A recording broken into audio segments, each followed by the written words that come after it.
A few weeks ago, I came across this comment on social media. Anything about stashes drive me wild. I cannot stand that it's normalized. I don't have yarn I bought just because it's pretty in the skein. All the yarn I have right now is for planned projects. And then in brackets, whether I get around to them is another story. So if you have stuff saved for projects, for planned projects, and whether you get around to them is another story, does kind of signify to me that maybe you do have a yarn stash after all, even though you're busy on social media judging other people for their yarn stash. So in today's video, I thought I would tackle the slightly controversial issue of having a yarn stash. This could also apply to other things: fabric stash, handbag stash, whichever, whatever hobby you're into.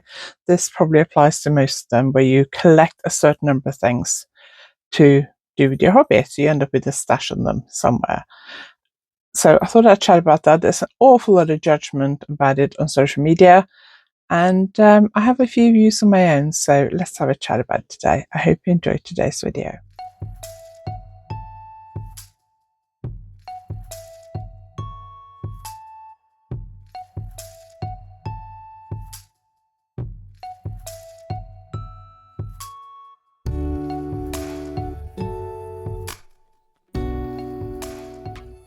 If you are new here, my name is Anniken. I design knitting patterns. I teach knitting workshops online and in person, and I sell yarn through our website YarnAddict.co.uk. If you like this video, please give it a thumbs up, and if you haven't subscribed yet, please consider subscribing. So if you fancy adding a bit of yarn to your stash, I have loads, not just that, but loads more in boxes as well. So if you fancy adding to your stash, go and check out my website, and make sure you sign up to my newsletter and everything, and check me out on social media. Everything is linked below, including upcoming workshops, my workshop page on my website, all that kind of stuff. When my daughter was primary school, I think, I was teaching her to crochet. I tried to teach her to knit, but she didn't get on with it very well. So I was teaching her to crochet. And once she's managed to master, I think I taught her how to do a granny square or something, she proudly announced to me that now she was a crocheter, she needed a project bag and a yarn stash. So had I been setting a bad example for my daughter? Yes, probably. So I gave her one of my project bags, because let's face it, I have a bit of a stash of those going on. And I gave her a couple of balls of yarn, or a few balls of yarn that I didn't want, and a couple of crochet hooks, and she was happy. That was her little yarn stash. I have been knitting for as long as I can remember. My mum also knits a lot. My mum's yarn stash is mainly just leftover bits of projects that she's finished and had yarn left over. I have added a couple of balls to that. She's got a box or a bag, I can't remember now, in the cupboard in the bedroom that I use when I go to Norway to see my parents.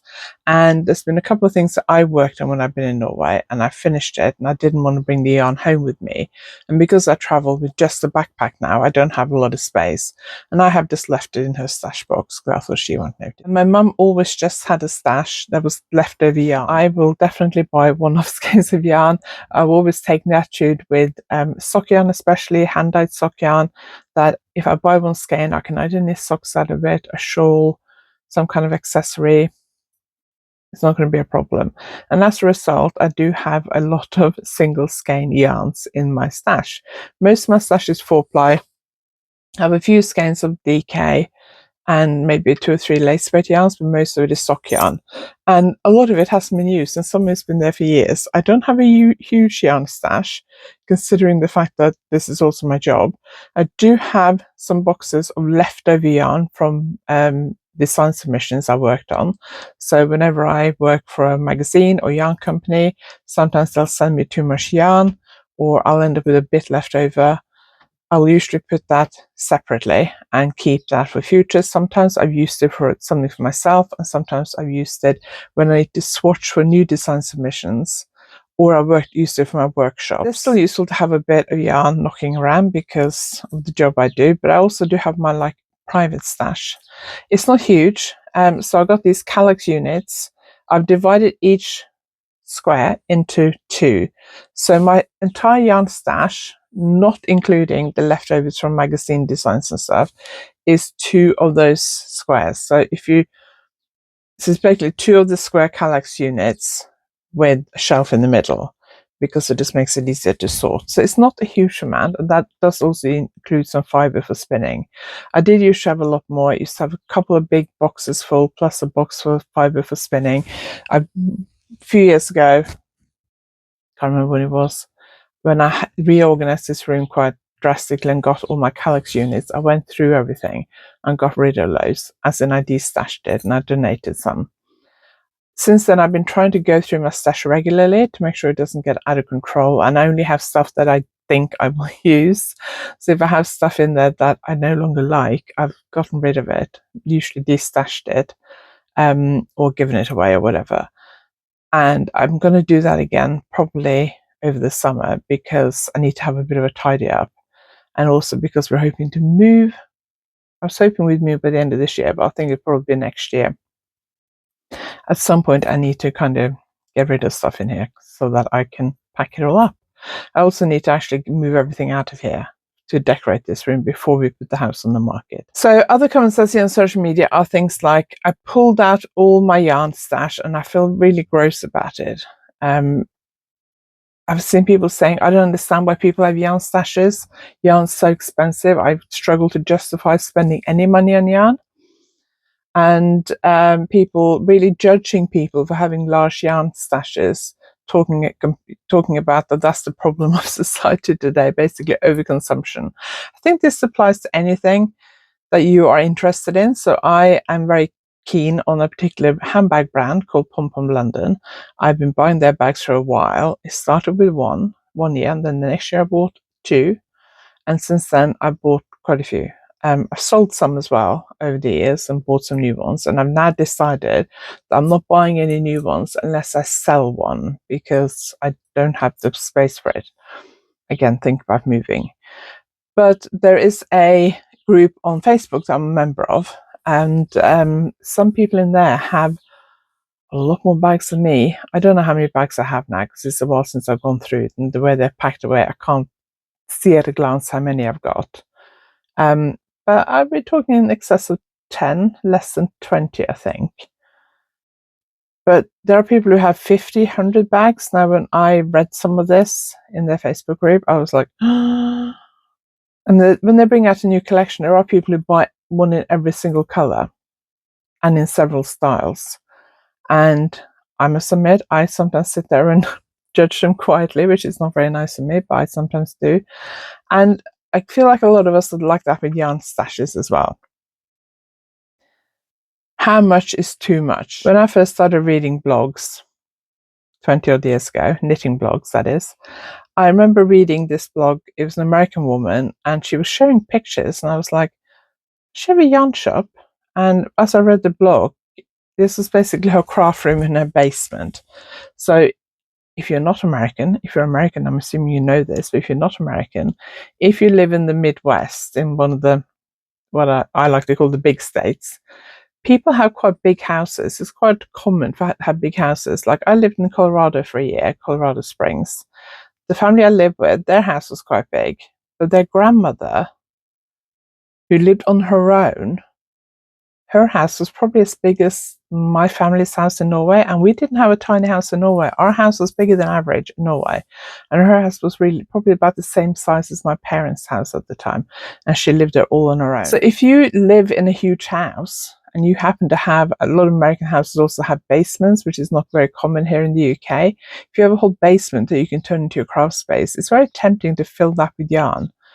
Is that a good idea? We do joke about it a lot, I think, in the crafting world, knitting world. We talk about SABLE, staff acquisition beyond life expectancy, so SABLE, staff acquisition beyond life expectancy. Like, I have too much yarn that I can use. I remember my daughter said to me years and years and years ago, you better clear out your stash, Mum, before you die, so we don't have to deal with it. I laughed about it at the time, but you don't know how long you're going to live. My sister passed away from cancer at 48. So none of us know how we're going to live, how long we're going to live for.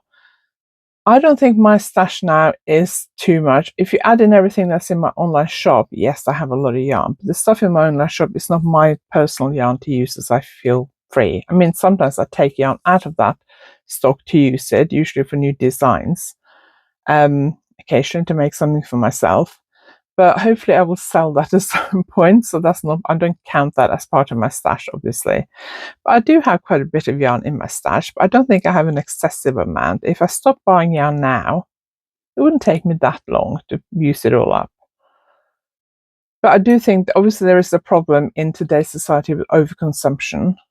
That goes from anything from crafting equipment to cheap fashion to food to everything, really.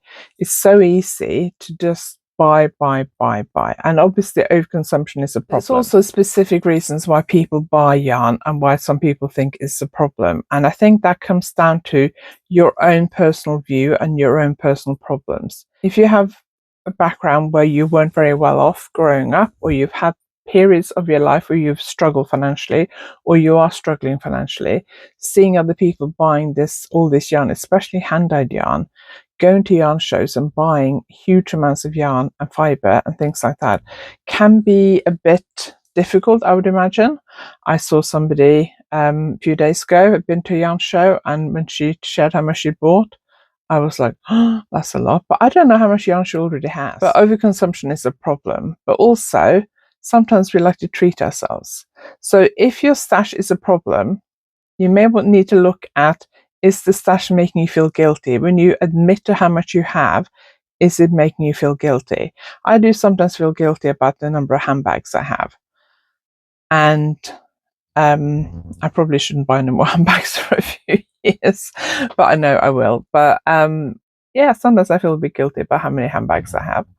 I don't feel guilty about my yarn stash at the moment, but I have done in the past, but I don't at the moment. So is your stash making you feel guilty? Do you struggle to admit to how much you have to your family and friends? Are you hiding it away? If you're doing that, then that might be a deeper problem. I'm not a psychiatrist or psychologist or anything like that. So, but if you know that there are feelings around your stash or when you buy or why you buy, if it's out of control, you probably do know that. And if that's how you feel, then you probably need to look into why that's a problem for you and to think about it. Think about why you're buying. Can you afford it? If all your bills are covered, you have enough to eat and live on, and you're not in debt, then who cares what you spend your money on? It's between you and whoever you live with. If you're in a relationship or if you're single, it's down to you. If you have the money, the spare cash at the end of the month, once everything else is taken care of, who cares what you spend your money on? If you want to spend it on nice yarn or nice handbags, that's your business. If it is causing you problems in terms of debt and that kind of thing, arguments with your partner, that kind of thing, then obviously there could be a problem. You may need to look into that. Does your stash make you happy? Does it make you happy buying yarn? I must admit, sometimes looking at my stash makes me happy. Sometimes buying yarn makes me happy. Sometimes I'm feeling fed up and I need a bit of cheering up, and I buy myself a new handbag or some new yarn. I don't tend to now kind of browse indie dyes websites, because part of me is thinking I don't really want to add loads of yarn to my stash at the moment because of the fact that at some point we'll be moving. I've never done this. I'm not going to buy any yarn this year. I'm just going to knit for my stash this year because I feel like for me it's just setting me up for failure. I don't like those kind of challenges. If you have too much yarn and you feel like it's out of control, go through it and be honest with yourself about what you're actually going to keep, and then de-stash the rest of it, or just take it to your local charity shop and get rid of it. It's better than it stressing you out. Or whatever you do, don't start adding up how much money the whole yarn's worth, because you won't sell it for what you paid for it. So don't do that, because that will just make you upset. I also hear people who say, I buy yarn now because I'm working and I can afford it, and when I'm retired I won't be able to afford to buy yarn. I can see that. I think once I retire I will buy less yarn, because obviously I'll have less money. Also because of all the yarn I use is either to create a new design or to create content for my social media, my YouTube channel. So basically anything knitting related that comes into this house is a business expense, because I create content around it, or I create a design around it, or it's tools that I need to design or whatever. So from that point of view, I can afford to buy it now. I may not be able to justify buying that when I am retired. Basically, your yarn stash is your business and nobody else's. It's between you, your conscience, and your finances. That's it.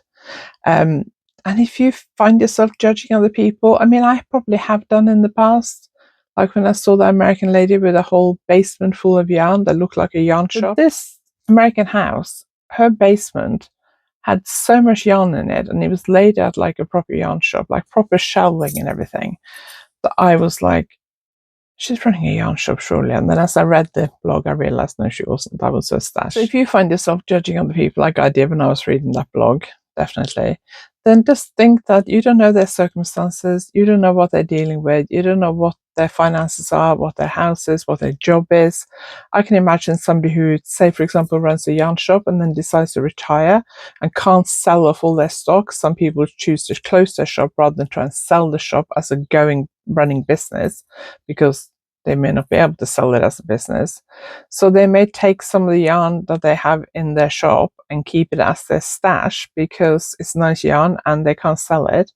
And they don't want to give it away because there might be stuff that they like and they can imagine themselves using. So if I decide to close up my shop at some point and I have yarn left over that I think I might use, then I probably keep it and then hopefully use it, or if I don't, then get rid of it at some point in the future. There is also the other problem with having a yarn stash is how to keep it safe, so and away from moths and things like that. Now, not all moths are wool moths. There are moths, am I saying that word right? Moths that don't eat your wool. I must admit, if I see a moth in this house, I don't think I've ever seen one in this room, but if I do downstairs, it's mainly if we have the like early autumn, late summer, things like that. If we have the back door open a bit too late, they might come in the evening. And if I do, then I kill them very, very quickly because I'm not taking a risk. But you got to make sure that your stash doesn't get damp, doesn't get attacked by moths and other things. So there is a thing with keeping your stash like clean, aired out, and safe. I know people say different things, and I'm not an expert on these things. Some people store them in Ziploc bags, some people store them in airtight boxes. I have most of mine on display in shelving like this, just because it's easier. I have in the past kept them sealed up in boxes and stuff, and that has caused some problems. So now I'd rather keep them all out. This room is aired out regularly. It's quite a warm room because the sun's on here quite a lot, and this room and the other of our smaller bedrooms are the two warmest rooms in this house. I open the window quite a lot because it gets too warm for me summer and winter, so I air it out quite a lot. Dog never comes in here. He may occasionally stick his head around the corner, but because there's quite a lot of stuff on the floor here, there isn't anywhere for him to lie down and sleep, so he doesn't come in here. He might just come in and look to see if I'm here and then walk out again, but he doesn't stay in here. We don't have cats or anything like that. So I think my stash is relatively safe.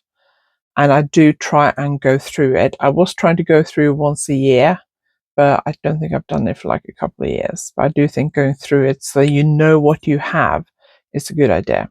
So let me know what you feel about this. Do you think people who have too much stash are just greedy, and the reason the world is in the state it is, the reason for the overconsumption is the reason why we're in the state we're in as a world with the environmental damage and all that kind of stuff? And I do think you have a point, but also I'm not going to judge people for it, although I do judge people who buy cheap stuff from Shein and Temu and stuff, so maybe I am being a bit judgmental. Just not to buy people's yarn stashes. Do you have a large yarn stash? Do you prefer to have a small stash that's having a lot of yarn sitting around to stress you out? Do you have plans for everything you've got, but like the person I read at the beginning, you just haven't gotten around to it yet? Because I know a few people like that who say they don't really have a yarn stash. They have yarn for specific projects, but I know that some of it has been in their storage for a long, long time.